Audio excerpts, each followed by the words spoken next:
केल्याने होत आहे रे आधी केलेची पाहिजे, केल्याने होत आहे रे आधी केलेची पाहिजे, यत्न तो देव जाणावा अंतरी धरतावरी. म्हणजेच प्रत्येक गोष्ट ही प्रयत्न साध्य आहे. प्रयत्न हाच परमेश्वर अशी खूणगाठ मनाशी बांधून सकारात्मक दृष्टीनं काम केलं की आपल्याला यश हे मिळतंच, असं समर्थ श्री रामदास स्वामी दासबोधात सांगतात. अगदी त्याच पद्धतीने अश्विन कुमार उपाध्यायजी हे हिंदुत्वासाठी सकारात्मक दृष्टीने प्रयत्न करत आहेत. तर मी आजच्या कार्यक्रमाचे प्रमुख वक्ते, सुप्रीम कोर्टातील प्रतिथयश वकील, PIL मॅन माननीय श्री अश्विन कुमारजी उपाध्याय यांना विनंती करते की त्यांनी आम्हा सर्वांना मार्गदर्शन करावे. बोलो सियावर रामचंद्र भगवान की, बोलो महारुद्र हनुमान की, बोलो भारत माता की, बोलो जय श्री राम. भारत माता की, भारत माता की, भारत माता की. वंदे वंदे वंदे. जय भवानी, जय शिवाजी, जय शिवाजी.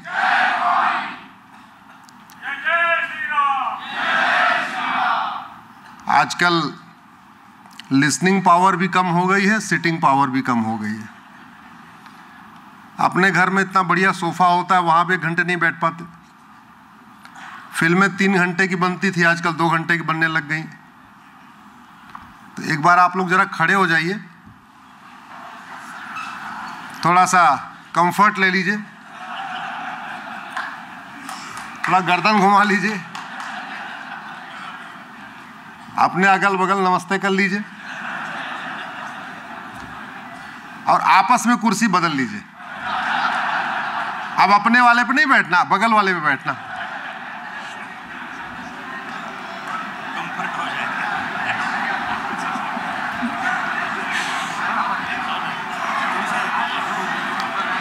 चीटिंग नहीं, अपने वाले पे नहीं बैठना है, अपनी कुर्सी देनी है. पॉलिटिक्स में नहीं छोड़ते, ये विश्व हिंदू परिषद का कार्यक्रम में छोड़ सकते हैं.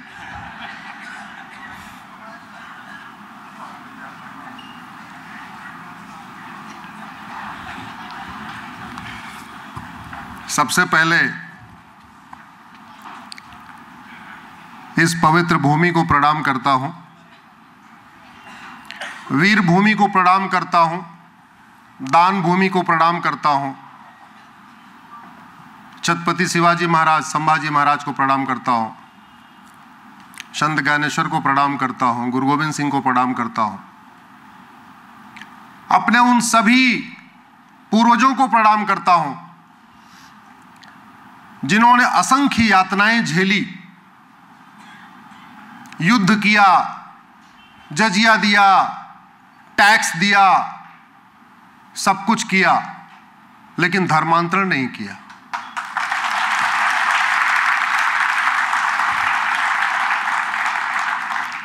छत्रपति शिवाजी महाराज और गुरु गोविंद सिंह जी को प्रणाम करता हूं, जिनके कारण आज भी मेरा नाम अश्विनी उपाध्याय है.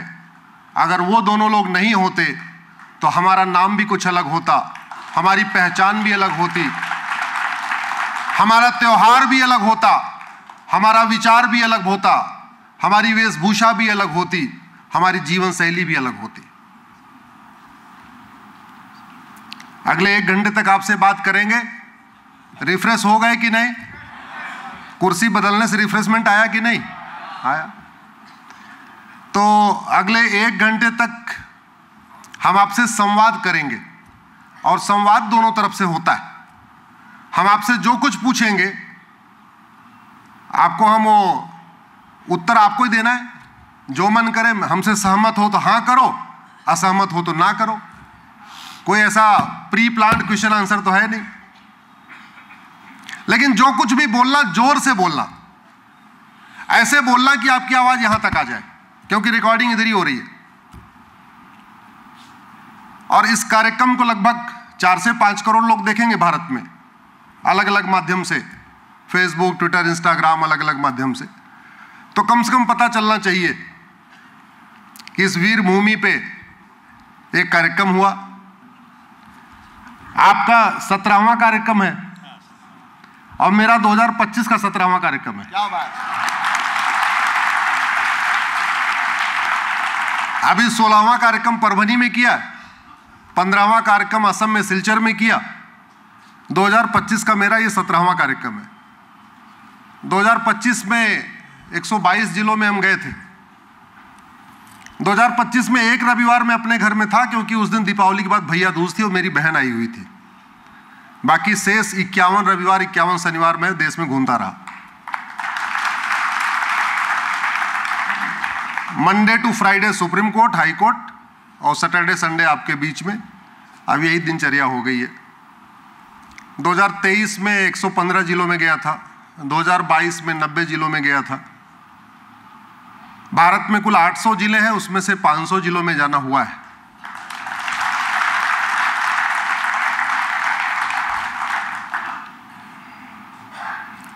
आपके घर पे कोई डकैत आए, आपके पिताजी को मारे पीटे, आपकी माताजी के साथ दुर्व्यवहार करे, आपकी चाची चाचा के साथ दुर्व्यवहार करे, आपके घर पे कब्जा कर ले। आप छोटे हैं, कल्पना करिए आप छोटे हैं, ये सब आपके सामने हो रहा है। आप कमजोर हैं, कुछ कर नहीं पा रहे, पिताजी भी कुछ नहीं कर पा रहे, और आपके घर की नेम प्लेट को हटा के अपनी नेम प्लेट लगा दे। मान लो आपके घर पे लिखा था पवार गृह, सिंधे गृह, पाटिल गृह, यादव, जो भी था, उस पे अपनी नेम प्लेट चिपका दे। अब आप कुछ दिन के बाद बड़े हो गए, आप थोड़े सशक्त हो गए और आपने उसको खदेड़ दिया जो डकैत था, आपके घर पे कब्जा किया था। तो उसके बाद आप उस डकैत की नेम प्लेट हटाएंगे या कंटिन्यू रखेंगे? जोर से बोलिए जरा। हटाएंगे, तोड़ के हटाएंगे। अच्छा, बाई द वे, वो डकैत वहीं मर गया आपके खेत में और वहीं उसको दफना दिया गया और वहां चिन्ह बना दिया गया कि डकैत यहीं पे मरा हुआ था। तो वहां पे कुछ बिल्डिंग विल्डिंग बना के बाकायदा वहां पे रोज जाना आना शुरू करेंगे या उसको वहां खुदाई उदाई करके खेती करना शुरू कर देंगे? जोर से बोलिए जरा। बड़ी छोटी सी बात है, ये कॉमन सेंस की बात है। ये कॉमन सेंस की बात है कि हम कमजोर थे, हमारे घर पे आए वहशी दरिंदे आए, हमारे माता पिता को प्रताड़ित किया, हमारे पूर्वजों को प्रताड़ित किया, हमारे पूर्वजों को मारा, हमारे माताओं बहनों के साथ अत्याचार किया, बलात्कार किया, और उसके बाद हमारे गांव का नाम बदल दिया, हमारे मोहल्ले का नाम बदल दिया, हमारे घर का नाम बदल दिया। अब वो चला गया है तो उसकी पहचान रहनी चाहिए क्या? उसका नाम रहना चाहिए क्या? उसका निशान रहना चाहिए क्या? नहीं। लेकिन उसका नाम और निशान कंटिन्यू रहे, इसके लिए हमारे संसद में कानून बनाया गया। वहशी दरिंदों का नामो निशान चलता रहे, वहशी दरिंदों का नामो निशान बना रहे, उसके लिए कानून बनाया गया। हमारे प्रथम प्रधानमंत्री को 3 बड़ी गंभीर मानसिक बीमारियां थी। पत्रकार बंधु बैठे होंगे तो समझ सकते हैं उसको। 3 बहुत गंभीर मानसिक बीमारियां थी। आज की डेट में युवा बैठे हैं, बाद में गूगल कर लेना। पहली बीमारी होती है नार्सिज्म। एक दूसरी बीमारी है जो मानसिक बीमारी होती है, उसको कहते हैं मेगलोमोनिया। और तीसरी एक बीमारी होती है, उसको कहते हैं स्टॉकहोम सिंड्रोम। और ये तीनों इतनी गंभीर बीमारी है, इसमें से अगर एक बीमारी हो जाए शासक को तो समझो वो देश बर्बाद हो जाएगा। और हमारे प्रथम प्रधानमंत्री को तीन की तीनों बीमारियां थी। उनको गुलामी के नामों से इतना लगाव था कि उन्होंने गुलामी के नाम कंटिन्यू रहे उसके लिए बाकायदा संसद में कानून बना दिया। आप में से कुछ लोग, बहुत सारे लोग एयर ट्रेवल किए होंगे। दोबारा आप जाना फ्लाइट पे तो फ्लाइट पे देखना उस पे लिखा क्या है। उस पे लिखा है VT। VT का मतलब होता है विक्टोरिया टेरिटरी, और आज भी चल रहा है वो। आज तो हटाना चाहे तो भी नहीं हट पा रहा है। क्यों? क्योंकि जो फ्लाइट का कोड वो 2 लेटर का होता है। तो हमारे देश का नाम भारत था, भारत है, तो हमारे पास 2 ऑप्शन था, या तो हम BT ले लें भारत टेरिटरी, और या BH ले लें भारत। और 1950 में ये दोनों अवेलेबल थे, BT भी अवेलेबल था, BH भी अवेलेबल था। लेकिन चूंकि उनको स्टॉकहोम सिंड्रोम की बीमारी थी, उनको विक्टोरिया से इतना प्यार था कि उन्होंने लिया नहीं, और बाद में एक को भूटान ने ले लिया, एक को बांग्लादेश ने ले लिया। आज की डेट में ना BT बचा ना BH बचा, खत्म। मैंने उसके खिलाफ कोर्ट में PIL फाइल किया, मेरा कोर्ट में मैटर चल रहा है।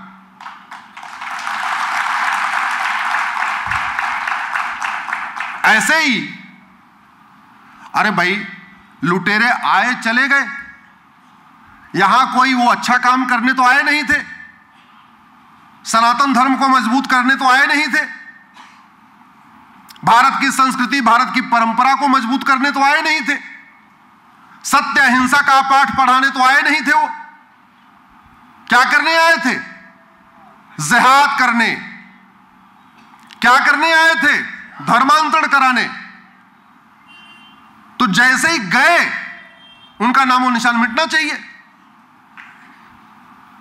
कुछ लोग कहते नहीं नहीं उन्होंने बनाया था तो कैसे मिटा दें। अरे इतने अगर काबिल थे तो जहां से आए थे वहां क्यों नहीं बना लिया? जहां से आए थे एक किला वहां भी बनवा लेते। जैसे यहां बड़ा बड़ा मकबरा बनवा लिया, अपने माता पिता का भी एक मकबरा वहां बनवा लेते जहां से आए थे। जमीन हमारी,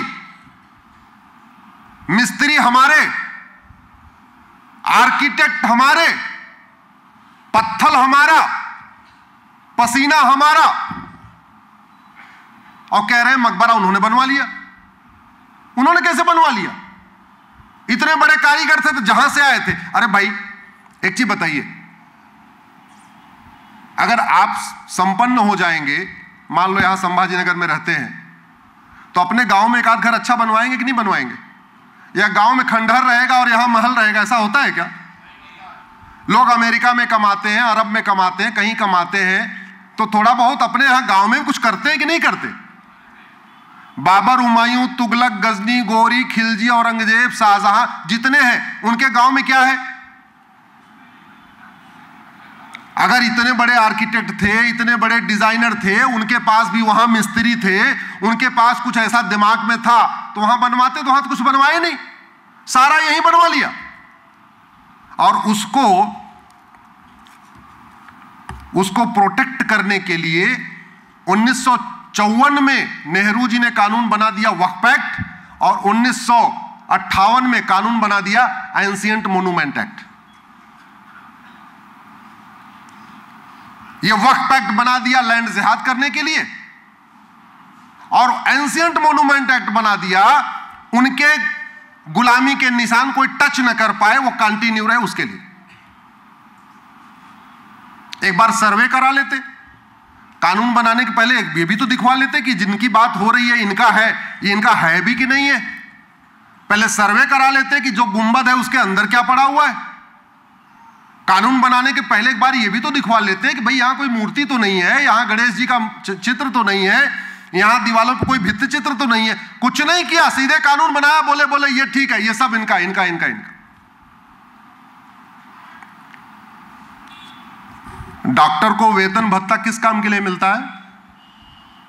जिंदगी देने के लिए, मारने के लिए? ड्राइवर को वेतन किस लिए मिलता है? गाड़ी सुरक्षित कराने के लिए या गड्ढे में कूदाने के लिए? सुरक्षित चलाने के लिए। मिस्त्री को आप दिहाड़ी देते हैं किस लिए? अच्छा घर बनाने के लिए या टेढ़ा मेढ़ा दीवार बनाने के लिए? अच्छा करने के लिए। तो सांसदों, विधायकों, मंत्रियों को वेतन भत्ता, गाड़ी बंगला किस लिए मिलता है? देश विरोधी कानून बनाने के लिए या देश के लिए कानून बनाने के लिए? और जिन्होंने ऐसे घटिया कानून बनाया, उन्होंने देश के साथ खिलवाड़ किया, देश के साथ गद्दारी किया कि नहीं किया? दुर्भाग्यवश इसके ऊपर जागरण नहीं है। इसके ऊपर जागरण होना चाहिए, जागृति होनी चाहिए।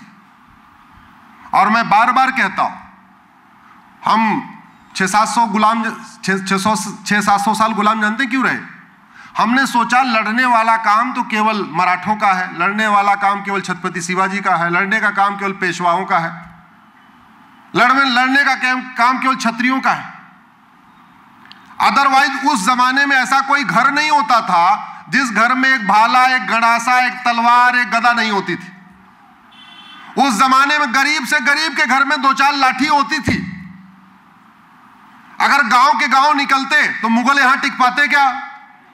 अगर गांव के गांव निकलते अंग्रेज टिक पाते क्या? जब अंग्रेज ईस्ट इंडिया कंपनी वाले पहली बार आए, वो 300 लोग आए थे, और जब वो उतरे बीच पे समुद्र के किनारे, उस समय 10,000 लोग वहां खड़े हुए थे, शाम को घूमने टहलने गए थे। अगर एक एक पत्थर उठा के मारते, भाई कौन आ गया, कहां से आ गया, तो वापस नाव चली जाती कि नहीं चली जाती? चली जाती। वो गलती कहीं आज भी हो रही है। आज भी हम सोच रहे हैं कि ये वाला काम आरएसएस का है, ये वाला काम बजरंग दल का है, ये काम विश्व हिंदू परिषद का है, ये काम अश्विनी उपाध्याय, हरिशंकर जैन, विष्णु जैन का है, ये काम बीजेपी। अरे भैया, सबका काम है भारत को बचाना, भारत की संस्कृति को बचाना, सबका काम है। और हर व्यक्ति कुछ न कुछ कर सकता है। अब आप में से कुछ लोग सोच रहे होंगे मैं क्या करूं? कितने लोगों के पास स्मार्टफोन है? हाँ, सबके पास, बहुत बढ़िया। इसमें कितने लोग फेसबुक यूज करते हैं? जो नहीं यूज करते अकाउंट बना लो। नहीं आता तो बेटे बेटी से पूछ लो, बहू से पूछ लो, बगल बड़ा पूछ लो, बना लो। अपने नाम के 5,000 लोगों को फ्रेंड बना लो। आपका नाम राम है तो 5,000 राम को अपना फ्रेंड बना लो। आपका नाम श्याम है, 5,000 श्याम को फ्रेंड बना लो। आपका नाम अनिल है, बलराम है, केशव है, राजीव है, जो भी है, अपने जान पहचान वाले को फेसबुक फ्रेंड नहीं बनाना। किसको बनाना? अपने नाम वाले को। जान पहचान वाले से तो ऐसे फोन पे बात हो जाती है, उनको फ्रेंड क्या बनाना, फेसबुक क्यों बनाना? फायदा क्या होगा?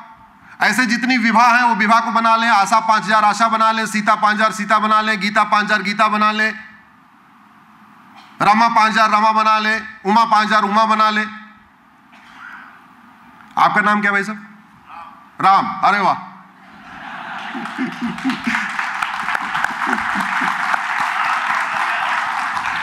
और क्या नाम है?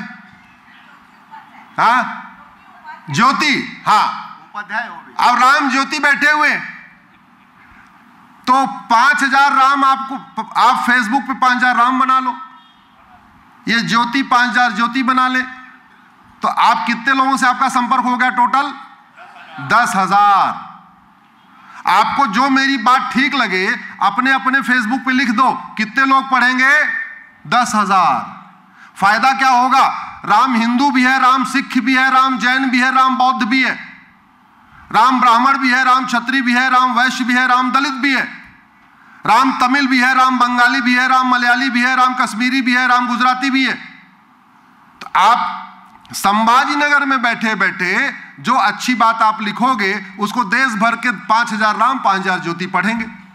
पढ़ सकते नहीं पढ़ सकते? कोई पैसा लगेगा क्या इसमें? कोई लागत आएगी? टाइम कितना लगेगा? 5 मिनट। कर सकते हैं क्या इतना? अरे हम कहते हैं मिनिमम इतना तो कर ही सकते हैं, कर सकते हैं ना। तो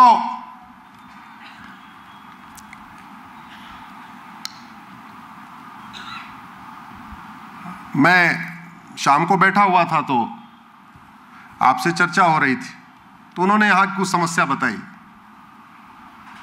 तो उस समस्या पर मैं चिंतन कर रहा था कि समस्या का समाधान क्या है। फिर मुझे समझ में आया समस्या केवल आपकी नहीं है, समस्या पूरे देश की है। इस्लाम कहां से शुरू हुआ? जोर से बोलिए। अरब से। अरब में कोई मजार है क्या? अरब में कोई दरगाह है क्या? अरब में एक भी पक्का कब्रिस्तान है क्या? नहीं, क्योंकि मजार, दरगाह और पक्का कब्रिस्तान बनाना इस्लाम में हराम है। और ये जो बाबर, हुमायूं, तुगलक, गजनी, गोरी, खिलजी, औरंगजेब थे, ये मुस्लिम थे या कन्वर्टेड हिंदू थे? जोर से बोलिए। क्या बात कर रहे हैं? वो मुस्लिम थे, कन्वर्ट। उन्होंने तो यहां के लोगों को कन्वर्ट किया। औरंगजेब कन्वर्टेड हिंदू, उसका बाप तो मुस्लिम था। आपको पता हो कन्वर्टेड हो तो मुझे नहीं पता।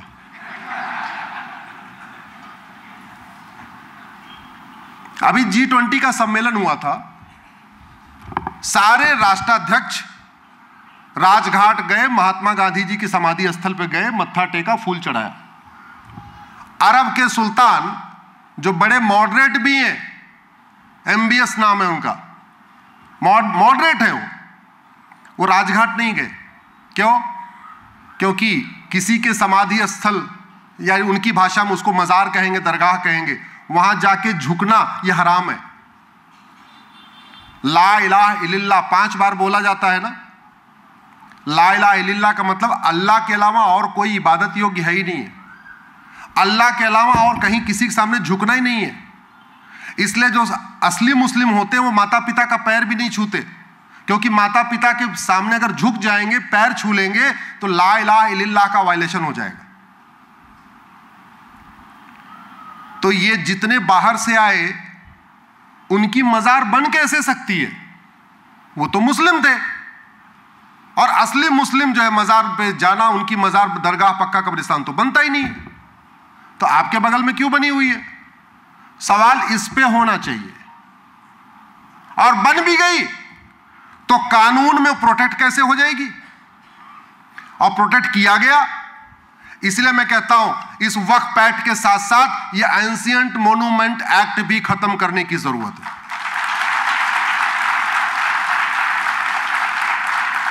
और वक्फ एक्ट हमने चैलेंज कर दिया है, मामला कोर्ट में चल रहा है। उसके बाद सरकार भी बिल ले आई है, संसद में मामला चल रहा है। आज आपके सामने वादा कर रहा हूं, बहुत जल्दी में से एंशिएंट मोन्यूमेंट एक्ट को भी चैलेंज करूंगा।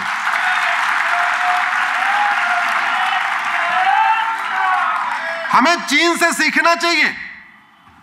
हम अंग्रेजों के गुलाम थे, चीन जापान का गुलाम था। आज की डेट में आप चीन में, और हम 47 में आजाद हुए, चीन 49 में आजाद हुआ, हमसे 2 साल के बाद। आप चीन में जापानियों के नाम पे एक सड़क दिखा दीजिए, जापानियों के नाम पे एक मोहल्ला दिखा दीजिए, जापानियों के नाम पे कोई एक गली दिखा दीजिए, जापानियों को कोई एक स्टैचू दिखा दीजिए, एक भी नहीं मिलेगा। उन्होंने सिलेबस से ही इस चीज को मिटा दिया कि चीन कभी गुलाम था। और जब चीन अपने बच्चों को नहीं पढ़ाएगा कि हां हम गुलाम थे, तो भारत या दुनिया को क्या पड़ी है कि पढ़ाए भैया चीन गुलाम था। तो नतीजा यह है, चीन की यंग जनरेशन को पता ही नहीं कि चीन कभी गुलाम था।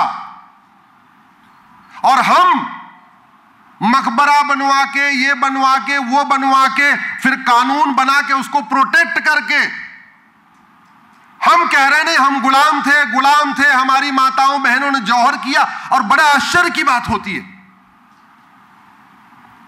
यह गर्व की बात नहीं है कि 16,000 माताओं ने हमारा जौहर किया। अरे हमारे लिए शर्म की बात है। इतने बड़े भारत के रहते हुए हमारी माताओं और बहनों को आग में कूदना पड़ा, यह शर्म की बात है।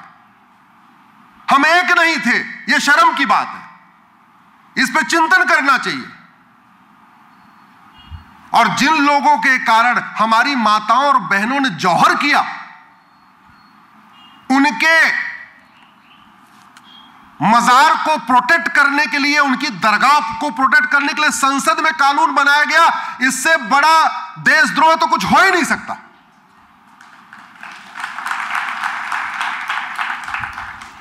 डॉक्टर को वेतन मिलता है दवाई देने के लिए, मारने के लिए थोड़ी। सांसदों विधायकों को वेतन भत्ता, गाड़ी बंगला, pension, free air ticket, free rail ticket, chartered plane मिलता किस लिए? यह गुलामी का नाम बनाने के लिए, गुलामी का निशान को कंटिन्यू करने के लिए, गुलामी का नामो निशान मिटाने के लिए। इस पे बोलिए, हम क्यों? मैं अपने घर में सोच लीजिए, मान लीजिए आपके घर में कुछ गलत हो चुका है, आपके दादा परदादा के साथ कुछ गलत हुआ, आपकी दादी परदादी के साथ कुछ गलत हुआ, तो जिसने आपकी दादी परदादी के साथ कुछ गलत किया है उसका चित्र टांग के अपने बच्चों को दिखाओगे क्या? देखो ये आया था हमारी दादी परदादी के साथ ये करके गया। ये दिखाने की चीज है क्या? और ये कानून बना के वही तो दिखा रहे। जिस भूमि पे संभाजी महाराज को तड़पा के मारा गया, उस भूमि पे उसका नामो निशान नहीं होना चाहिए।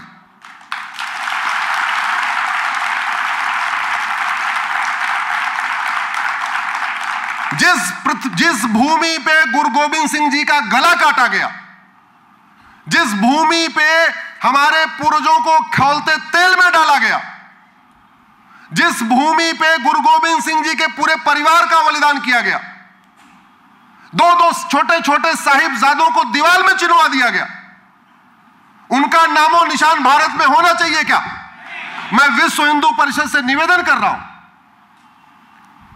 उस स्थान को मुक्त कराने के लिए नहीं, पूरे महाराष्ट्र में एक अभियान चलना चाहिए। अब महाराष्ट्र में ना कोई गुलामी का नाम होगा, ना कोई गुलामी का निशान होगा। और मैं कह रहा हूं, आपसे वादा कर रहा हूं, आप महाराष्ट्र के प्रत्येक जिले में ये कार्यक्रम शुरू करिए, मैं आऊंगा, सारा काम छोड़ के आऊंगा।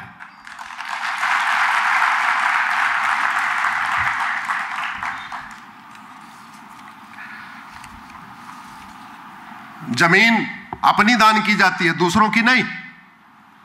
पैसा अपना दान किया जाता है, दूसरों की जेब काट के थोड़ी दान किया जाता है। और कह रहे हो तो वक्फ प्रॉपर्टी हो गई। अरे वहसी दरिंदों की जमीन उन्होंने यहां कब्जा किया था, वो मर गए, काहे की वक्फ प्रॉपर्टी हो गई? किस बात की वक्फ प्रॉपर्टी हो गई? वो कौन होते हैं यहां की जमीन दान करने वाले? हमारी जमीन थी, वो लुटेरे थे, आए मर गए, खत्म। और अगर उन वहसी दरिंदों को वक्फ का अधिकार नहीं, तो उनके नवाबों को वक्फ का अधिकार कैसे हो सकता है? उनके जागीरदारों को वक्फ का अधिकार कैसे हो सकता है? उनके रजाकारों को वक्फ का अधिकार कैसे हो सकता है? उनके तीमारदारों को वक्फ का अधिकार कैसे हो सकता है? हमारी जमीन है, वो कौन होते हैं वक्फ करने वाले? अच्छा एक बार चलो ठीक मान लेते, 1950 में कितनी जमीन थी वक्फ के पास? 50,000 एकड़। आज कितनी जमीन हो गई है? 10 लाख एकड़। यानी 800 साल में कुल कितनी जमीन हुई? 50,000 एकड़। 11वीं शताब्दी से लेके 1950 तक कुल कितनी जमीन हुई वक्फ की? 50,000 एकड़। और 1950 से लेके 2025 तक कितनी जमीन हो गई? 10 लाख एकड़। मतलब जब हम गुलाम थे तब कम वक्फ हुआ, और आजाद होते ही वक्फ होना शुरू हो गया। वक्फ का मतलब दान होता है।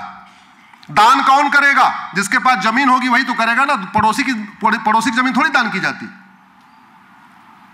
अरे जो लोग जजिया नहीं दे पाए वो तो कन्वर्ट हुए।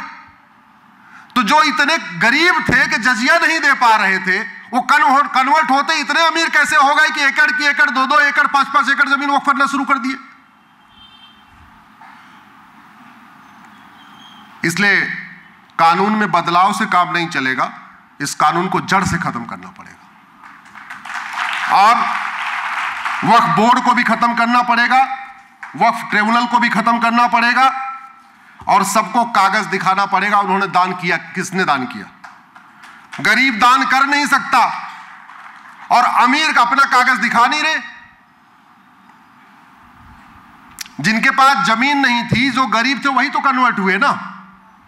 अरे जो सक्षम लोग थे सब बैठे हुए, हमारे पूर्वज, आपके पूर्वज सक्षम थे तो बैठे हुए हैं, आज भी हिंदू बन के बैठे हुए, नहीं जजिया दे पा रहे थे, नहीं कर पा रहे थे, कन्वर्ट हो गए। तो उनके पास जमीन तो थी नहीं। और आज भी हम कहते हैं ना कि भाई कन्वर्टेड हिंदुओं की हालत खराब है। सच्चर कमेटी कहती है कन्वर्टेड हिंदू बहुत गरीब है। तो कन्वर्टेड हिंदू गरीब है, वो दान कर नहीं सकते। अमीर कोई बता नहीं रहा है, ना बुखारी का परिवार बता रहा है हमने कितना वक्फ किया, ना मदनी साहब का परिवार बता रहा है हमने कितना वक्फ किया, ना हैदराबाद वाला परिवार बता रहा है कि उसके दादा परदादा ने कितनी जमीन वक्फ किया, ना आपके संभाजीनगर वाला एक है वो बता रहा है उसके परिवार ने कितना वक्फ किया। सलमान खान बता नहीं रहे, शाहरुख खान बता नहीं रहे, सैफ अली खान बता नहीं रहे। ये सक्षम लोग हैं, ये वक्फ कर सकते हैं, दान कर सकते हैं। गुलजार साहब सक्षम है, वो बताएं कितना दान किए। अरे भाई जितने करोड़पति अरबपति हैं वो दान कर सकते हैं, लेकिन जो दान कर सकते हैं वो बता ही नहीं रहे कि हमने दान किया। हमारे दादा परदादा ने 2 एकड़ 5 एकड़ दान किया, पता नहीं कहां से जमीन 50,000 एकड़ की 10 लाख एकड़ हो गई।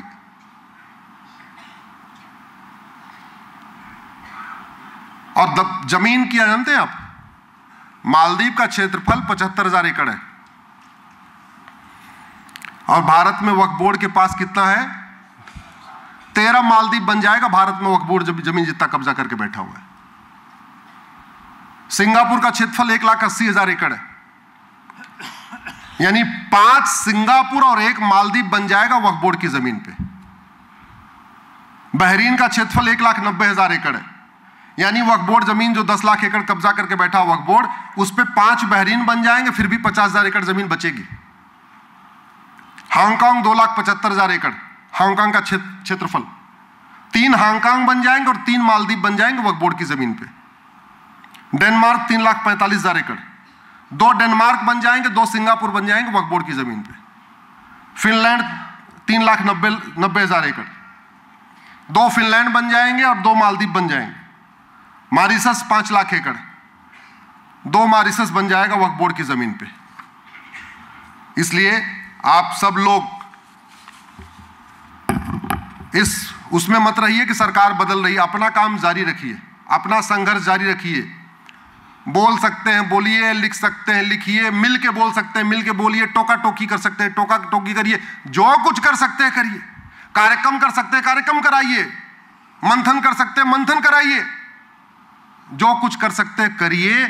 लेकिन जो गुलामी के दौरान जमीनें बंदर बांट हुई हैं उनको वापस लेना है, जो गुलामी आजादी के बाद बंदर बांट हुई है उसको भी वापस लेना है। इसको बहुत जरूरी है।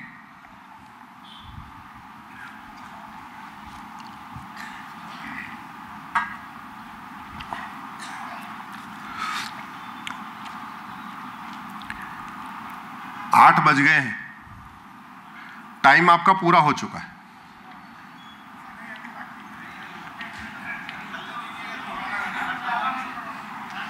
टाइम आपका पूरा हो चुका है। हमको भी इतने टाइम के लिए बुलाया था बोले 8 बजे आपको फ्री कर देंगे।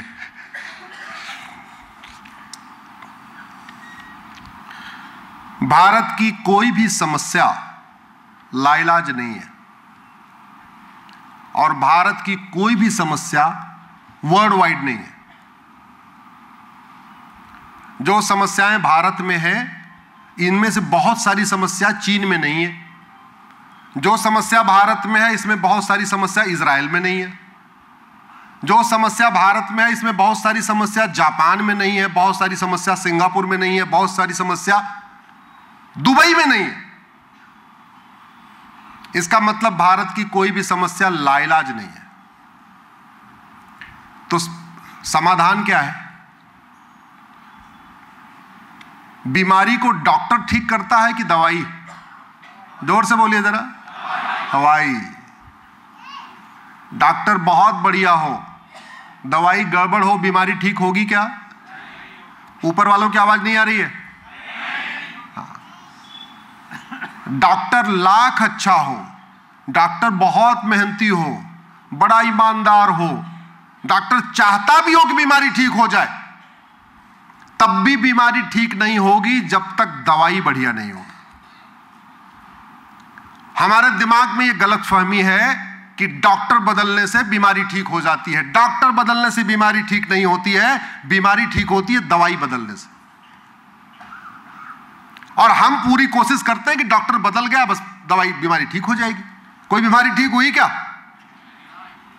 1000 बेटियां प्रतिदिन कम हो रही हैं। 1000। मेरा कार्यक्रम था कोल्हापुर में, वहां एक सेना के रिटायर्ड अधिकारी आए, उन्होंने बताया उनकी 2 बेटियां थी, 2 की दोनों ट्रैप हो गई। उसके बाद उनको लगा मेरी बेटियां तो गई, अब मैं क्या करूं? तो थोड़ा उनको लगा यार मैं देखता हूं क्या पता और भी बेटियां जा रही हो। फिर उन्होंने और जब रिसर्च किया, RTI वगैरह फाइल किया, तो पता चला महाराष्ट्र में पिछले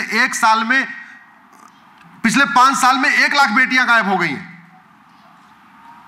फिर उन्होंने PIL फाइल किया, मैटर कोर्ट में चल रहा है, मुंबई हाई कोर्ट में। हमसे मिलने आए थे कि इसमें थोड़ी बहस वहस करने की जरूरत पड़ेगी, आप थोड़ा मदद कर दीजिएगा। 1000 बेटियां प्रतिदिन गायब हो रही हैं। एक केस सुप्रीम कोर्ट में चल रहा है, जिसमें मैं भी किसी के लिए बहस कर रहा हूं। बिहार, झारखंड, असम, बंगाल और उड़ीसा, इन 5 राज्यों से आदिवासी बेटे और बेटियां गायब हो रहे थे। भाई जो ट्राइबल वगैरह होते हैं, जो मजदूरी का काम करते हैं, घर वगैरह बनाते हैं, क्या करते हैं? वो लेबर का काम करते हैं, बच्चों को सुला देते हैं, झुग्गी में बच्चे सोते रहते हैं या खेलते रहते हैं, ऐसे तो करते हैं। और उनके बच्चे गायब हो जाते थे 5 राज्यों से, और लगभग 1 लाख बच्चे गायब हो गए। वो बेचारे गरीब आदिवासी मजदूरी करने वाले थोड़ा रोते गाते थे, पुलिस में शिकायत करते थे, पुलिस भी लिख लेती थी FIR, बात खत्म। मुझे केरल से किसी का फोन आया कि यहां बहुत सारे बच्चे जो हिंदी बोलते हैं, छोटे छोटे बच्चे यहां पे लाए जा रहे हैं। उस पे जब मैंने पता करवाया तो पता चला वो जो बच्चों को किडनैप किया जा रहा है, उनको केरल के यतीम खानों में लाया जा रहा है, उनका खतना किया जा रहा है और उनको कन्वर्ट किया जा रहा है।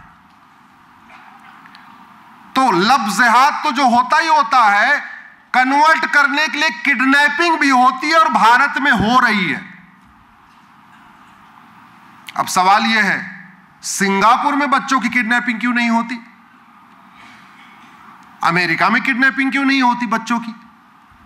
जापान में क्यों नहीं बच्चों की किडनैप करके कोई कन्वर्ट कर देता? और बाकी तो छोड़ो, दुबई में छोटे बच्चों को कन्वर्ट करके कोई किडनैप क्यों नहीं कर लेता? किडनैप कर कन्वर्ट क्यों नहीं कर लेता? भारत में क्यों कर रहा है? क्योंकि हमारे पास कठोर दंड का प्रावधान नहीं है। हम भगवान श्री राम की पूजा तो करते हैं, लेकिन राम नीति को लागू नहीं करते। राम नीति है भय बिन होय न प्रीत। हम भगवान कृष्ण की पूजा तो करते हैं, लेकिन कृष्ण नीति को लागू नहीं करते। कृष्ण नीति है सठे साठ्यम समाचरित। भारत में समस्याएं इसलिए है, न शिक्षा में संस्कार है, न कानून का खौफ है। घर भी तभी अच्छा चलता है जब मां अच्छा संस्कार देती है और पिता का थोड़ा सा खौफ रहता है। ऐसे ही घर अच्छा चलता है ना। छोटे बच्चे तभी ठीक ठाक रहते हैं, मां का प्यार लाड़ प्यार हो और पिताजी का थप्पड़ का खौफ हो। कुम्हार जब बनाता है बर्तन तो क्या करता है? एक हाथ नीचे अंदर रखता है, उससे मिट्टी को उठाता है, और दूसरा हाथ ऊपर रखता है, उससे मिट्टी को। अंदर वाला हाथ शिक्षा है, ऊपर वाला हाथ कानून का खौफ है। बर्तन तभी अच्छा बनेगा जब अंदर के हाथ से उसको उठाया जाए, ऊपर के हाथ से दबाया जाए। देश तभी सुरक्षित रहता है जब शिक्षा में संस्कार हो और कानून का खौफ हो। दुर्भाग्यवश कानून का हम खौफ पैदा नहीं कर सके, कानून का खौफ नहीं पैदा कर सके, इसलिए प्रतिदिन 1000 बेटियां कन्वर्ट हो रही हैं, लब जिहाद में, ट्रैप में हो रही हैं, और 10,000 हिंदुओं का प्रतिदिन धर्मांतरण हो रहा है। और धर्मांतरण और लब जिहाद एक बहुत अच्छा प्रोफेशन हो चुका है। लब जिहाद पे 5 से 10 लाख रुपए आ रहे और कन्वर्ट करने पे 1 लाख रुपए के आसपास आ रहा है पर फैमिली। यानी एक परिवार को कन्वर्ट करो तो 1 लाख रुपए मिलेगा। महीने में 2 परिवार कन्वर्ट कर दिया तो 2 लाख, 5 परिवार कन्वर्ट कर दिया तो 5 लाख। ड्राइवर की नौकरी करेगा आदमी कितना कमाएगा? 20-25 हजार रुपए। क्लर्क बन जाएगा, सिपाही बन जाएगा, कितना कमा लेगा? 50,000 75,000 रुपए।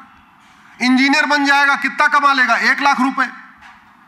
लेकिन अगर वो कन्वर्ट करना शुरू करे तो 5-5 लाख कमा सकता है। ये बहुत बड़ा प्रोफेशन हो चुका है कन्वर्जन। तो जब तक फंडिंग नहीं रुकेगी तब तक न लब जिहाद रुकेगा न तो आपका कन्वर्जन रुकेगा। जब तक कानून का खौफ नहीं पैदा होगा तब तक न लब जिहाद रुकेगा न कन्वर्जन रुकेगा। फंडिंग कैसे आ रही है? खाड़ी देशों से हवाला के जरिए आ रही है और पश्चिम देशों से एफसीआरए के जरिए आ रही है। एफसीआरए किसने बनाया? कांग्रेस ने। कब बनाया? 2010 में। मुगलों को कोसने से भारत का भला नहीं होगा, भारत का भला होगा मुगलों का नामो निशान मिटाने से। अंग्रेजों को कोसने से भारत का भला नहीं होगा, भारत का भला होगा अंग्रेजी नियम कानून खत्म करके उनकी जगह नए नियम कानून बनाने से।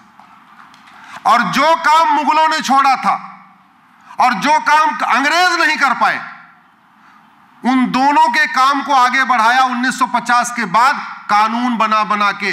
इसलिए कांग्रेस को कोसने से न हिंदुओं का भला होगा, न सनातन का भला होगा, न भारत का भला होगा। भारत का भला होगा कांग्रेस के एक एक नियम कानून को खत्म करके उसकी जगह नया कानून बनाने से।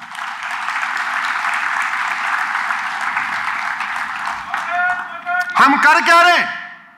हम सुबह से लेके तू मैं आरोप प्रत्यारोप नूरा कुश्ती बतौलेबाजी कर रहे हैं।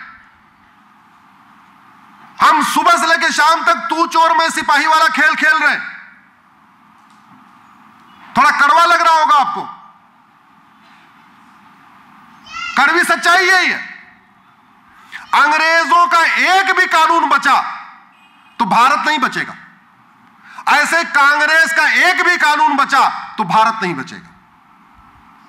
कांग्रेस ने मैं इसके लिए खुली चुनौती देता हूं और किसी भी फोरम पे मैं पब्लिक बहस करने के लिए तैयार हूं।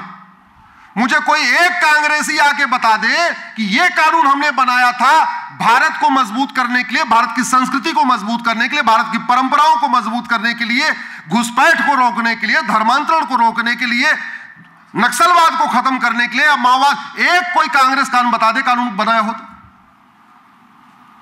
2010 में एफसीआरए जो कानून बनाया था वो बनाया गया था माओवादियों को फंडिंग कराने के लिए, जिहादियों को फंडिंग कराने के लिए, मिशनरियों को फंडिंग कराने के लिए, घुसपैठियों को फंडिंग कराने के लिए, देश विरोधी पत्रकारों को फंडिंग कराने के लिए, देश विरोधी लेखकों को फंडिंग कराने के लिए, देश विरोधी यूट्यूबरों को फंडिंग कराने के लिए वो एफसीआरए बनाया गया था। इसीलिए तो जब तक फंडिंग आएगी तब तक देश विरोधी कानून नहीं बंद होंगे। अगर आपको मोटापा ठीक करना है तो डाइट कंट्रोल करना पड़ेगा। मोटापा कम करना है तो क्या करना पड़ेगा? डाइट कंट्रोल करना पड़ेगा। देश विरोधी काम रोकना है तो उनकी जो डाइट आ रही उस डाइट को कंट्रोल करना पड़ेगा। इसलिए तो अगर धर्मांतरण रोकना, अच्छा एक चीज बताइए, मुगल क्या करने आए थे? राज करने आए थे, धर्मांतरण कराने आए थे? मुगल राज करने आए थे। अरे राज करने आए थे तो राज मिल गया तो राज करते रहते, धर्मांतरण करने की क्या जरूरत थी? अगर मुगल केवल लूटने आए थे तो लूट लिया था, फिर मठ मंदिर को तोड़ दिया। न मुगल यहां सत्ता के लिए आए थे न अंग्रेज सत्ता के लिए आए थे। मुगल इस्लाम को फैलाने आए थे, अंग्रेज क्रिश्चियनिटी को फैलाने आए थे। यह कड़वी सच्चाई है। सत्ता इसलिए उनको चाहिए थी क्योंकि सत्ता से कन्वर्ट करना आसान होता है। और जितने काम मुगलों ने तलवार के दम पे किया वो सारे काम अंग्रेजों ने कानून बना बना के किया। और जो उन दोनों ने छोड़ दिया था उसको आगे बढ़ाने के लिए कांग्रेस ने कानून बना दिया।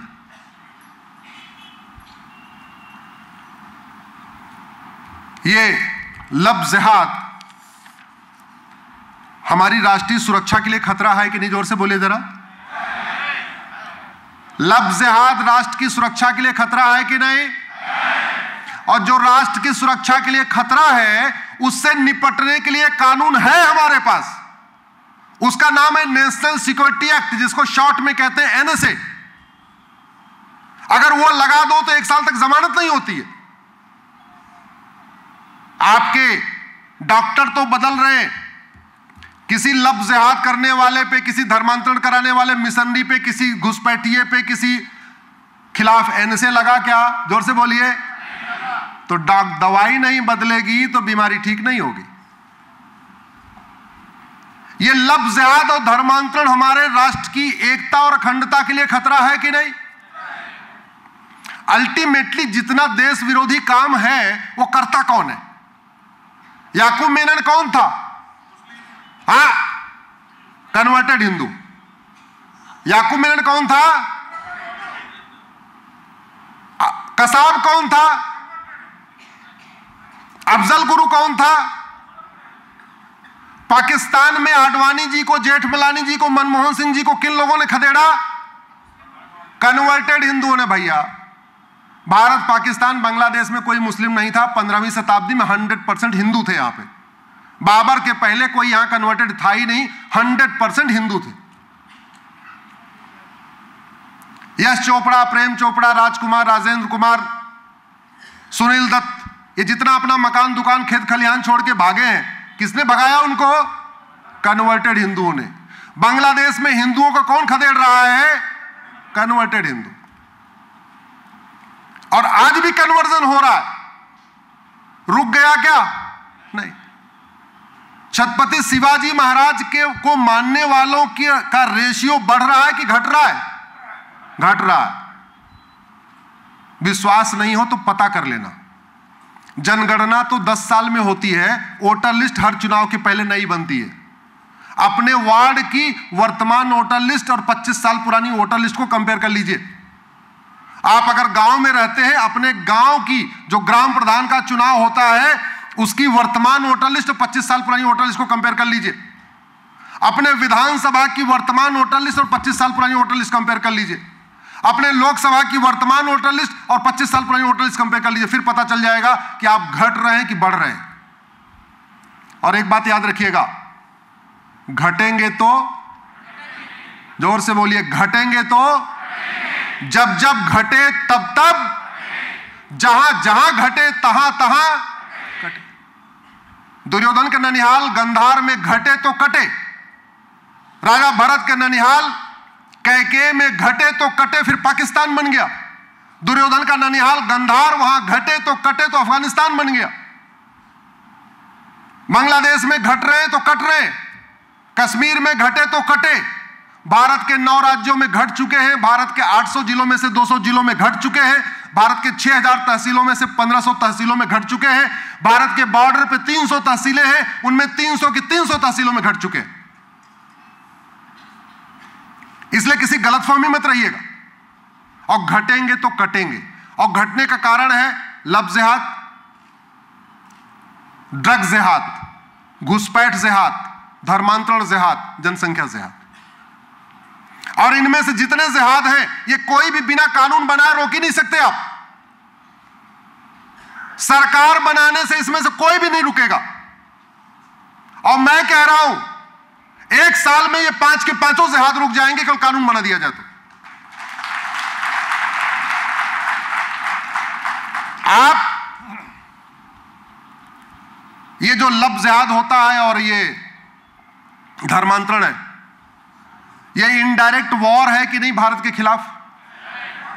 और जो इनडायरेक्ट वॉर होता है उसको लीगल भाषा में कहते हैं वेजिंग वॉर। यहां बहुत सारे अधिवक्ता बंधु बैठे होंगे। वेजिंग वॉर के लिए पिछली वाले आईपीसी में भी प्रावधान था, इस वाले बीएनएस में भी प्रावधान है। वेजिंग वॉर में आजीवन कारावास, फांसी तक की सजा हो सकती है। लेकिन हमने वेजिंग वॉर को डिफाइन नहीं किया कि वेजिंग वॉर है क्या। सरकार केवल इतना कह दे कि लफ्ज़ जिहाद और धर्मांतरण राष्ट्र की सुरक्षा के लिए खतरा है, एक बार विधानसभा या संसद में प्रस्ताव पारित कर दे, पुलिस दनादन एनएसए लगाना शुरू कर देगी। एक बार विधानसभा लोकसभा में प्रस्ताव पारित हो जाए कि ये लव जिहाद और धर्मांतरण राष्ट्र की एकता अखंडता के लिए खतरा है, पुलिस यूएपीए लगाना शुरू कर देगी। एक बार वहां से प्रस्ताव पारित हो जाए कि ये लव जिहाद और धर्मांतरण ये हमारे ये इनडायरेक्ट वॉर है, वेजिंग वॉर है, पुलिस वेजिंग वॉर लगाना शुरू कर देगी। हम कहते हैं प्रस्ताव भी ना पारित करें, कम से कम फोन करके तो कह सकते हैं, अनऑफिशियली तो कह सकते हैं, काम करो, लगाओ इनके खिलाफ। ये जो लव जिहाद है और धर्मांतरण है, एक व्यक्ति नहीं कराता, बड़े ऑर्गेनाइज तरीके से किया जाता है, संगठित होकर किया जाता है। कई लोग मिलके करते हैं, कोई उनको इंफ्रास्ट्रक्चर देता है, कोई लिटरेचर देता है, कोई ब्रेन वॉश करता है, कोई पैसा देता है, सब ऐसे करते, संगठित होकर करते। और जो ऑर्गेनाइज क्राइम होता है उससे निपटने के लिए हर राज्य के पास अपना अपना कानून है। महाराष्ट्र के पास मकोका है, गुजरात के पास गुजकोका है, यूपी के पास गैंगस्टर एक्ट है। और लव जिहाद और धर्मांतरण से बड़ा देशद्रोह क्या हो सकता है कि आप भारत के लोगों को, जो भारत की संस्कृति को मानते हैं, भारत की परंपरा को मानते हैं, भारत के संविधान को मानते हैं, वसुधैव कुटुंबकम को मानते हैं, नारी तू नारायणी को मानते हैं, यत्र नारत्यु पूज्यते रमन्ते तत्र देवता को मानते हैं, सर्वमंगल मांगल्ये शिवे सर्वार्थ साधिकों को मानते हैं, equality, justice, liberty, fraternity, unity, national integration को मानते हैं, उनको आप विदेशी पंथ में कन्वर्ट कर रहे हैं। इससे बड़ा कोई देशद्रोह हो सकता है क्या? और देशद्रोह का भी प्रावधान है, पहले भी था, नए वाले बीएनएस में भी है। मैं पूरी जिम्मेदारी के साथ कह रहा हूं, यह वीडियो हाई कोर्ट और सुप्रीम कोर्ट के जजेस तक पहुंचेगा, मैं जानता हूं इसको। सरकार लव जिहाद और धर्मांतरण कराने वालों के खिलाफ 5 धारा लगाना शुरू कर दे, एनएसए, यूएपीए, वेजिंग वॉर, देशद्रोह और मकोका। लव जिहाद और धर्मांतरण और उनके मददगारों जो पूरे उनके सिस्टम में है, उनकी 100% प्रॉपर्टी जब्त करके, उनकी नागरिकता खत्म करके उनको आजीवन कारावास देना शुरू कर दे। मैं कह रहा हूं ज्यादा नहीं, 100-200 को दे दे, पूरे देश में शांति आ जाएगी, लव जिहाद भी बंद हो जाएगा और धर्मांतरण भी बंद हो जाएगा। सठे साठ्यम समाचरेत भय बिन होय न प्रीत। जब तक इस सिद्धांत को नहीं अपनाएंगे तब तक समस्या ठीक नहीं होगी। बीमारी डॉक्टर के बदलने से बीमारी ठीक नहीं होती है, बीमारी ठीक करना है तो दवाई बदलना पड़ेगा।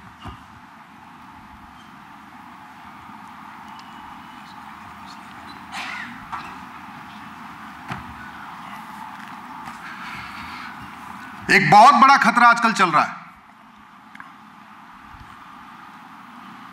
वो है ड्रग का, और बड़े प्लान्ड वे में इसको फैलाया जा रहा है। और मैं तो ऐसे बहुत माता पिता से मिला हूं जिनके बच्चे ड्रग एडिक्ट हो गए हैं। वो इंजीनियरिंग करने गए, ड्रग एडिक्ट हो गए, मेडिकल में गए, ड्रग एडिक्ट हो गए, लॉ करने गए, ड्रग एडिक्ट हो गए, बीए बीएससी बीकॉम करने गए, ड्रग एडिक्ट हो गए। कोई गंजेड़ी हो गया, कोई कुछ चरस पीने लग गया, कोई कुछ पीने लग गया।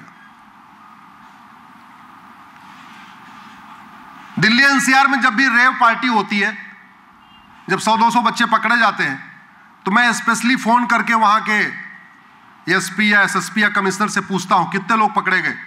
जी 120 पकड़े गए। 120 में कौन कितना है? बोले 120 के 120 100% हिंदू हैं। बड़े प्लान्ड वे में हिंदू लड़के और लड़कियों को टारगेट करके उनको ड्रग एडिक्ट बनाया जा रहा है। और उस ड्रग में नपुंसकता की दवाई दी जा रही है। 3 साल 4 साल के बाद जब तक उसका बीए बीएससी बीकॉम होता है या लॉ होता है या इंजीनियरिंग होता है, उस 4 साल में लड़का नपुंसक हो जाता है और लड़की बाज हो जाती है। न वो शादी करने लायक बचता है, न लड़की शादी करने लायक बचती है। और आजकल एक बहुत ट्रेंड आया, लोगों को लगता फैशन आ गया है, वो लड़के आते हैं बोले हम शादी नहीं करेंगे। ऐसा सुनते रहते होंगे ना? हाँ, जानते हो वो शादी के लायक बचा ही नहीं है, अपनी इज्जत बचाने के लिए बोलता मैं शादी नहीं करूंगा। ये कड़वी सच्चाई बता रहा हूं आपको। ऐसी बातें खुल के पब्लिक प्लेटफॉर्म में कही नहीं जाती, लेकिन आपको बता रहा हूं। अगर सही बात आप समझेंगे नहीं तो आगे बढ़ेगी कैसे। कड़वी सच्चाई यह है कि ना लड़का शादी के लायक बचा, ना लड़की शादी के लायक बची। उन दोनों को पता है कि वो बाज हो चुकी है और नपुंसक हो चुका है। और पैसा कहां जा रहा है?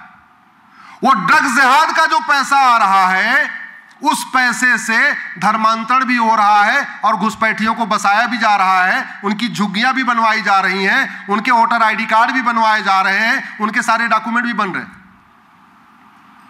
तो आपका धन भी जा रहा है और आपका धर्म भी जा रहा है। एक या दो बच्चे हैं, उसमें से एक नशेड़ी हो गया, खत्म, परिवार खत्म। और अब तो बड़े प्लान्ड वे में बिजनेस कम्युनिटी को टारगेट किया जा रहा है। जैन समाज, अग्रवाल समाज, माहेश्वरी समाज, मारवाड़ी समाज, क्योंकि उनके 100 50 करोड़ 100 करोड़ की ठीक ठाक प्रॉपर्टी होती है, एक या दो बच्चा होता है, उसको कन्वर्ट कर लिया किसी तरीके से, बात खत्म। और उनका ये जो तरीका था वो सक्सेस हो गया। पंजाब में 25% पंजाब के लोग कन्वर्ट हो चुके हैं। और कैसे कन्वर्ट किया? पहले फ्री में ड्रग बांटा, उनको नशेड़ी बनाया, जब वो ड्रग एडिक्ट हो गए तो उनको कन्वर्ट कर लिया। जब आदमी एक बार नशेड़ी हो जाए तो उसके लिए फर्क क्या पड़ता है? उसको तो जो नशा देगा वो वही बात करेगा। ये हो रहा है, और ये पंजाब में नहीं हो रहा है। सबसे बड़ा जो प्रयोग चल रहा है आपके महाराष्ट्र में चल रहा है। और कारण भी बता दूं, क्योंकि सनातन को बचाने की सबसे बड़ी लड़ाई दो ही जगह से शुरू हुई, एक महाराष्ट्र से, एक पंजाब से। सनातन धर्म को बचाने की एक तरफ लड़ाई छत्रपति शिवाजी महाराज ने छेड़ी थी, तो दूसरी तरफ गुरु गोविंद सिंह जी ने छेड़ी थी। और कैसी लड़ाई लड़ी होगी? एक बार नांदेड़ जाइएगा, गुरुद्वारा में जाइए और वहां जो तलवारें रखी उसको दर्शन करिए, फिर आपको पता चलेगा। गुरु गोविंद सिंह तो छोड़ो, वो जो गुजरी माता, उनकी तलवार देख के आपको लगेगा क्या बात है, हमारी माताएं क्या क्या वीरांगना हमारी माताएं थी। 6 फीट की तलवार वो गुजरी माता चला रही थी। उनका प्रयोग पंजाब में सफल हो गया। अब अपना एक्सपेरिमेंट वो महाराष्ट्र में कर रहे हैं। तरीका यही है।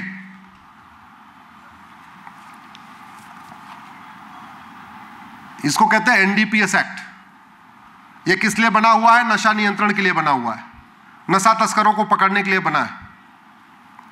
भारत में कुंटल के कुंटल गांजे पकड़े जा रहे हैं, कुंटल की कुंटल और दवाइयां पकड़ी जा रही हैं। आज तक किसी ड्रग स्मगलर को फांसी हुई क्या? आज तक किसी ड्रग स्मगलर की 100% प्रॉपर्टी जब्त हुई क्या? आज तक किसी ड्रग स्मगलर की नागरिकता खत्म हुई क्या? नहीं। आप गूगल करिएगा, सिंगापुर 900 ग्राम गांजा फांसी, ये 3 शब्द डालिएगा, फिर आपको पता चलेगा सिंगापुर में कॉलेज के पास एक व्यक्ति मात्र 900 ग्राम गांजा, इतना सा ले गया था बेचने, पकड़ा और फांसी दे दिया। हमारे यहां 9-9 कुंटल गांजा बिक रहा है, 9-9 कुंटल गांजा पकड़ा जाता है, किसी को फांसी हुई क्या? और कानून बनाने की कोई लागत आएगी क्या? जोर से बोलिए जरा। अगर नशा तस्करों और उनके मददगारों को फांसी देना शुरू करें तो ड्रग स्मगलिंग रुकेगी कि नहीं? हमारे बच्चे बचेंगे कि नहीं? हमारा धन बचेगा कि नहीं? हमारा धर्म बचेगा कि नहीं? और इसकी कोई लागत आएगी क्या? नहीं। मुझे समझ में नहीं आता, ये ड्रग स्मगलर पॉलिटिकल पार्टियों को कितना चंदा देते हैं, ये ड्रग स्मगलर सांसदों विधायकों को कितना पैसा देते हैं। इस घटिया कानून को बदलने पे न संसद में चर्चा होती है, न विधानसभा में चर्चा होती है। आपको बोलना पड़ेगा, क्योंकि अल्टीमेटली विक्टिम आप होने वाले हैं। और इस ड्रग जिहाद के कारण हम घट रहे हैं, और घटेंगे तो घटेंगे। रोकना है तो कानून बदलना पड़ेगा, और कोई तरीका नहीं।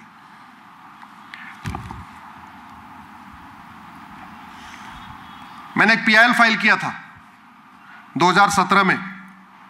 उस समय मैंने आंकड़े दिए थे कि भारत में 5 करोड़ घुसपैठिए आ चुके हैं। अब तो 2025 आ गया, लगभग 6 करोड़ के आसपास क्रॉस हो चुके। और घुसपैठ नियंत्रण के लिए हमारे पास कानून जरा दे, आपको दिख रहा है क्या क्या लिखा हुआ है? ये फॉरेनर एक्ट 1946 दिख रहा है आपको? ये 1946 का बना हुआ अंग्रेजों के कानून से हम घुसपैठियों को रोक रहे हैं। चंद्रमा पे पहुंच गए, मंगल पे पहुंच गए, परमाणु बम बना लिया, अग्नियान बना लिया, मंगलयान बना लिया, सूर्ययान बना रहे, और कानून घुसपैठियों को रोकने वाला 1946 का। अंग्रेजों को इस बात की चिंता थी कि हाँ बाद में बांग्लादेशी आने वाले हैं, चिंता थी क्या उनको? नहीं। अंग्रेज क्यों बनाएंगे भारत के लिए अच्छा कानून? आईवास करके चले गए वो तो। इस कानून को रद्दी की टोकरी में फेंकने की मांग करिए, घुसपैठ नियंत्रण कानून बनाने की मांग करिए, अश्लीलता नियंत्रण कानून बनाने की मांग करिए, नशा तस्करी के खिलाफ कठोर कानून बनाने की मांग करिए। और इनके लिए अलग अलग कानून नहीं चाहिए, कानूनों का मकड़ जाल नहीं चाहिए। एक जो नई भारतीय न्याय संहिता है, इसी में एक एक चैप्टर जोड़ दिया जाए।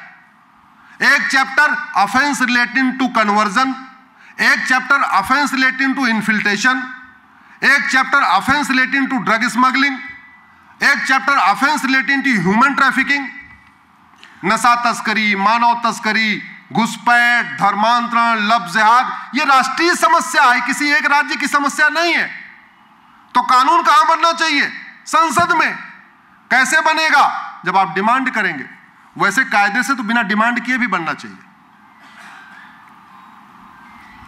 भाई आप डॉक्टर के पास जाते हो और आप बता देते हो कि साहब देखो ये तबीयत खराब है, और आपको उसको फीस दे देते हो। उसके बाद क्या डॉक्टर के सामने धरना प्रदर्शन करना पड़ता है क्या अच्छी दवाई लेने के लिए? जोर से बोलिए जरा। अरे डॉक्टर का काम है अच्छी दवाई देना, उसको फीस मिल गई, अच्छी दवाई देना चाहिए। आप बच्चे को स्कूल में एडमिशन करा दिया आपने, और बच्चे की फीस जमा कर दिया। अब जाके स्कूल में धरना प्रदर्शन करोगे क्या कि हमारे बच्चों को अच्छी तरीके पढ़ाओ? धरना करना है क्या? यह नैरेटिव मुझे सबसे बोगस लगता है कि डेमोक्रेसी में तो पहले डिमांड करो फिर सप्लाई होगी। क्यों भैया? अरे डिमांड करने में सप्लाई करना है तो तुम्हें वेतन भत्ता, गाड़ी बंगला मिल किस ले रहा है? फिर तो तुम डिमांड करो, तब तुम्हें वेतन भत्ता मिलना चाहिए। अगर कानून बनवाने के लिए जनता को सड़क पे उतरना पड़े तो आपको भी वेतन भत्ता, गाड़ी बंगला लेने के लिए सड़क पे उतरना चाहिए फिर तो। लेकिन चलो जो है सो है। मैं अंत में एक ही बात कहना चाहूंगा, भारत की समस्याएं बढ़ रही हैं और घट नहीं रही हैं। जो मेढक होता है ना, मेढक के ऊपर आप खौलता पानी डाल दो 100 डिग्री का, एक पतीले में मेढक को रखो और खौलता पानी डाल दो, मेढक तुरंत उठ के भाग जाएगा। मेढक पतीले में बैठा हुआ है, पानी ठंडा रख दो और नीचे से गैस से धीरे धीरे गर्म करो तो मेढक भागेगा नहीं, और जैसे 100 डिग्री टेम्परेचर होगा मेढक उसी में पिघल के खत्म हो जाएगा। समझ रहे हैं मैं क्या कह रहा हूं? अफगानिस्तान में हम ऐसे ही खत्म हो गए। हम सोच रहे थे पंडित नंदराम टिक्कू बचाएंगे। 1805 में अफगानिस्तान के प्रधानमंत्री थे पंडित नंदराम टिक्कू। अब आप सोच सकते हैं कि पंडित नंदराम टिक्कू अफगानिस्तान के प्रधानमंत्री थे, इसका मतलब सारे हिंदू रहे होंगे वहां पे। आज कोई बचा है क्या? न हिंदू बचा, न जैन बचा, न बौद्ध बचा, न सिख बचा, न ब्राह्मण बचा, न क्षत्रिय बचा, न वैश्य बचा, न दलित बचा, कोई नहीं बचा। और पंडित नंदराम टिक्कू ने बहुत विकास किया, खूब बावड़ियां बनवाई, खूब तालाब बनवाए, धर्मशालाएं खूब बनवाई, कुएं खूब खुदवाए। उस समय विकास का मतलब यही होता था। आज का विकास हाईवे, एक्सप्रेसवे, एयरपोर्ट है, उस समय का विकास यही होता था, कुआं बनवा देना, बावड़ी बनवा देना, धर्मशाला बनवाना, यही होता था। 1805 में पंडित नंदराम टिक्कू इतने प्रभावी थे, इतने पॉपुलर थे, अपने चेहरे का सोने और चांदी का सिक्का चलवा दिया।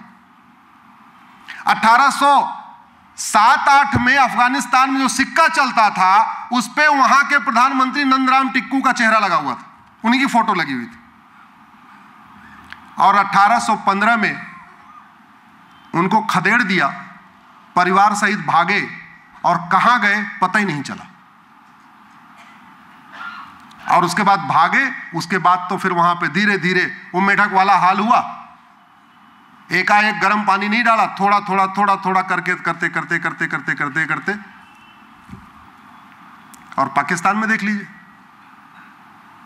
1947 में एक दिन पहले आडवाणी जी को, जेठमलानी जी को, मनमोहन सिंह जी को, इंद्र कुमार गुजराल साहब को एक दिन पहले भी नहीं पता था कि कल अपना घर, मकान, खेत खलिहान, दुकान, उद्योग, व्यापार छोड़ के भागना पड़ेगा। अगर पता होता तो कम से कम थोड़ा सोना चांदी लेके भागे होते, क्योंकि ये लोग करोड़पति उस जमाने के थे। एक दिन पहले भी नहीं पता था पृथ्वीराज कपूर, राज कपूर, सुनील दत्त को, यश चोपड़ा को, प्रेम चोपड़ा को, राज कपूर को, राजेंद्र कुमार को, ये ऋतिक रोशन के दादा रोशन साहब को, देवानंद को एक दिन पहले नहीं पता था कल भागना पड़ेगा। पहले भारत का बॉलीवुड यहां नहीं था मुंबई में, पहले भारत का बॉलीवुड लाहौर में था। भारत में फिल्में यहां नहीं बनती थी, ये इस वाले भारत में केवल नाटक खेला जाता था, फिल्में बनती थी ना लाहौर में। इसलिए 1947 में सारे हीरो, हीरोइन, निर्माता, निर्देशक, म्यूजिशियन, यश चोपड़ा सारे वहीं से आए, इधर होते ही नहीं थे। एक दिन पहले पता होता तो थोड़ी तैयारी करके भागते, लेकिन पता ही नहीं था। बाकी तो छोड़ो, बांग्लादेश वालों को पिछले साल जुलाई में पता था क्या कि अगस्त में भागना पड़ेगा? जोर से बोलिए जरा। नहीं। और भागे कि नहीं भागे? एक जैन साहब मुझे मिले, उनका 5,000 करोड़ का कारोबार था वहां पे, कपड़े का बड़ा व्यापार था उनका। लगभग 2,000 एम्प्लॉय काम करते थे उनकी फैक्ट्री में, और 25 साल से ढाका में सेटल हो चुके थे, फर्रुखाबाद के रहने वाले। बोले कि 15 दिन तक मैं अपने घर में रहा, अपनी दाढ़ी बढ़ाई, मूंछ मुड़वाया, टोपी पहनी, बच्चों को टोपी पहनाई, और वो 5,000 करोड़ की प्रॉपर्टी वहीं छोड़ के भाग आए। मेरा आप लोगों से इतना निवेदन है, इस बात को समझिए, डॉक्टर बदलने से बीमारी ठीक नहीं होती है, बीमारी ठीक होती है दवाई बदलने से। भारत की कोई समस्या लाइलाज नहीं है, भारत की हर समस्याओं का समाधान है। लेकिन मैं एक एक कानूनों की चर्चा करूंगा तो 2 दिन के लिए कार्यक्रम रखना पड़ेगा। भाई साहब ने कहा था वो मठ मंदिर पे भी थोड़ा बोलिएगा, जो मठ मंदिर हमारे सरकार के कंट्रोल में है। बस इतना आपको कह सकता हूं, एक भी कांग्रेसी कानून छूटा तो सुरक्षा चक्र टूटा, एक भी अंग्रेजी कानून छूटा तो सुरक्षा चक्र टूटा। आपको 100% अंग्रेजी कानून खत्म करना पड़ेगा, 100% कांग्रेसी कानून खत्म करना पड़ेगा, क्योंकि ना अंग्रेजों ने भारत हिंदू सनातन के लिए कोई कानून बनाया, ना कांग्रेस ने सनातन, हिंदू और भारत के लिए कोई कानून बनाया। उनकी नीयत में खोट था, उन्होंने नाम रखा पूजा स्थल कानून, नाम से लगता है मंदिरों की रक्षा के लिए कानून बना है, और सच्चाई यह है कि वो कहता है कि अब आप मठ मंदिरों को मुक्त कराने के लिए कोर्ट नहीं जा सकते। कल उस पर सुनवाई है, कल मैं यहां से जाऊंगा, सुबह सुबह सीधे सुप्रीम कोर्ट जाऊंगा, कल उस पर बहस होनी है। कांग्रेस ने नाम बड़े बड़े अच्छे अच्छे रखे कानून, लेकिन उनका अंदर इरादा यह था कि ये गुलामी के नामों निशान चलते रहे, सनातन धीरे धीरे मेढक की तरीके धीरे धीरे खत्म होता जाए। तरीका वही है, नियम कानून बदलना पड़ेगा। आप जरा सोचिए, 4 लाख मठ मंदिर सरकार के कंट्रोल में है, एक भी मजार और एक भी दरगाह सरकार के कंट्रोल में नहीं है। चर्च भी का सरकार के, एक भी चर्च सरकार के कंट्रोल में नहीं है। 4 लाख मठ मंदिरों की 1 लाख करोड़ की प्रॉपर्टी पे सरकारों का कब्जा है, और मस्जिद और चर्च की 1 रुपए की प्रॉपर्टी भी सरकार का कब्जा नहीं। मठ मंदिरों को कंट्रोल करने के लिए कुल 35 कानून चल रहे हैं, 35, और मस्जिद और चर्च को कंट्रोल करने के लिए एक भी कानून नहीं है। आप मुझे बताइए, मस्जिद को मैनेज और मेंटेन करने का टोटल अनुभव कितना है? कितने साल का? 1400। चर्च को मैनेज और मेंटेन करने का टोटल अनुभव कितना है? 2000 साल। और मठ मंदिरों को कंट्रोल, मठ मंदिरों को चलाने का हमें कितना अनुभव है? हजारों साल। और सरकार कह रही है कि नहीं नहीं, ये बड़े ईमानदार हैं, ये बड़े अनुभवी लोग हैं, ये अपनी मस्जिद चला लेंगे, ये बड़े ईमानदार हैं, ये बड़े अनुभवी हैं, ये अपना चर्च चला लेंगे, और हिंदू बेईमान है, हिंदू भ्रष्ट है, हिंदुओं को मंदिर नहीं चलाना आता, इसलिए हम मंदिर चलाएंगे। और इसके खिलाफ आवाज उठाना केवल विश्व हिंदू परिषद का कार्य नहीं है, संघ का कार्य नहीं है। इसके खिलाफ आवाज उठाना हर भारतीय का, हर सनातनी का कार्य है। ये 4 लाख मठ मंदिर हमारे फ्री हो जाए और एक मंदिर में एक गौशाला बने तो कितनी गौशाला बनेगी? 4 लाख। एक मंदिर में एक व्यायामशाला बने, कितने व्यायामशाला बनेगी? 4 लाख। एक आयुर्वेदशाला एक मंदिर में बने, कितने आयुर्वेदशाला बन जाएंगी? 4 लाख।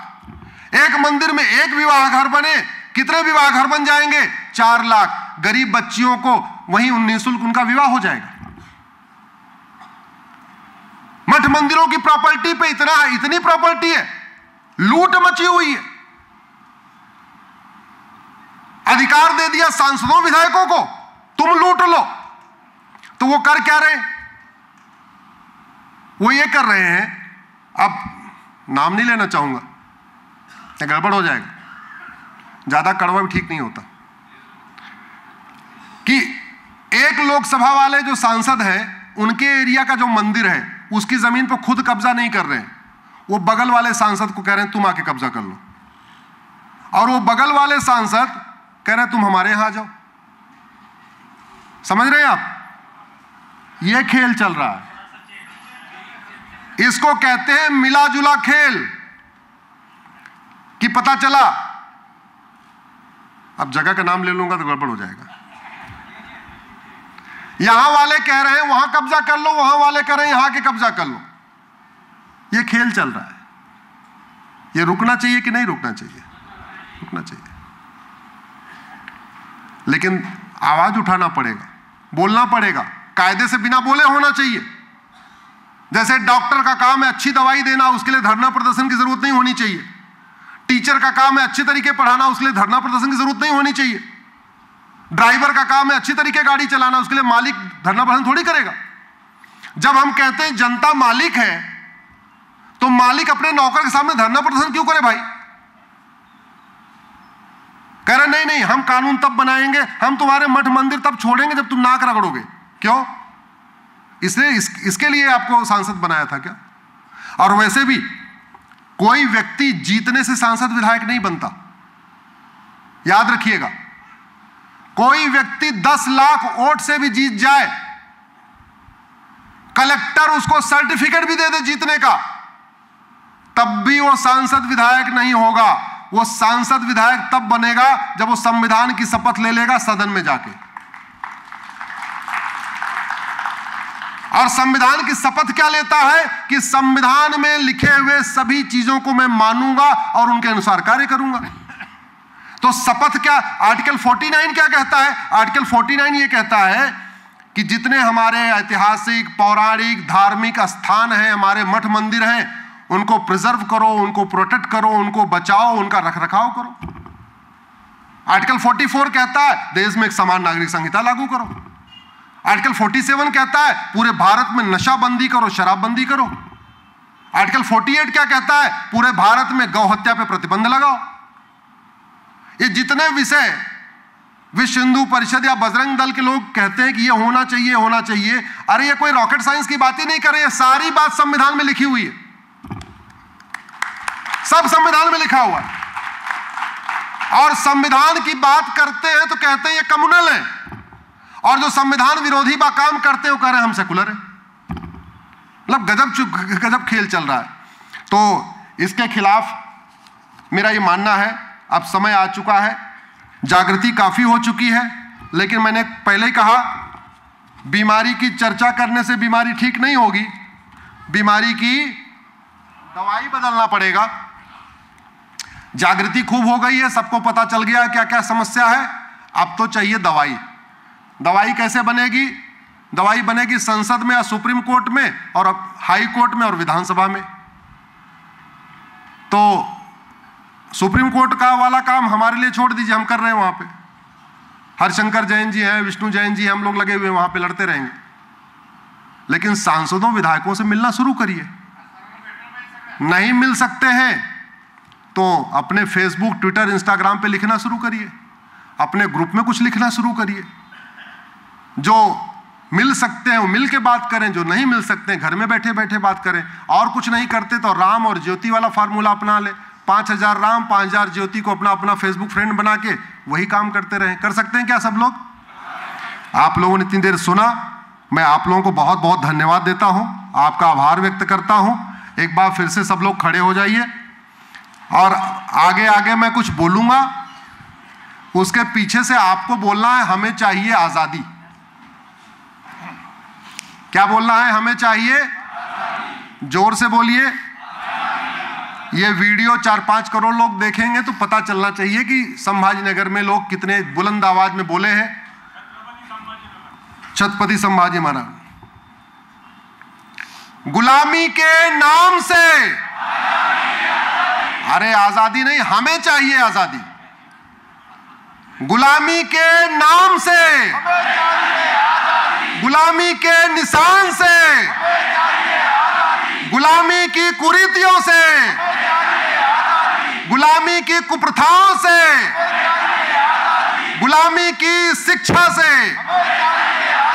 गुलामी के इतिहास से, गुलामी की पुलिस व्यवस्था से, गुलामी की न्यायिक व्यवस्था से, गुलामी की प्रशासनिक व्यवस्था से, लब जिहाद लैंड जिहाद से, रोहिंग्या बांग्लादेशी घुसपैठियों से, धर्मांतरण कराने वाले मिशनरियों से, धर्मांतरण कराने वाले जिहादियों से, भ्रष्टाचार और अपराध से।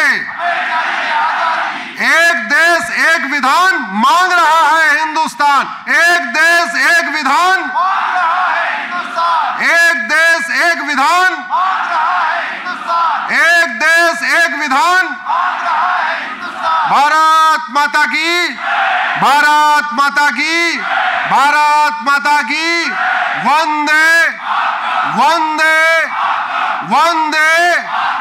जय शिवाजी, जय शिवाजी, जय शिवाजी।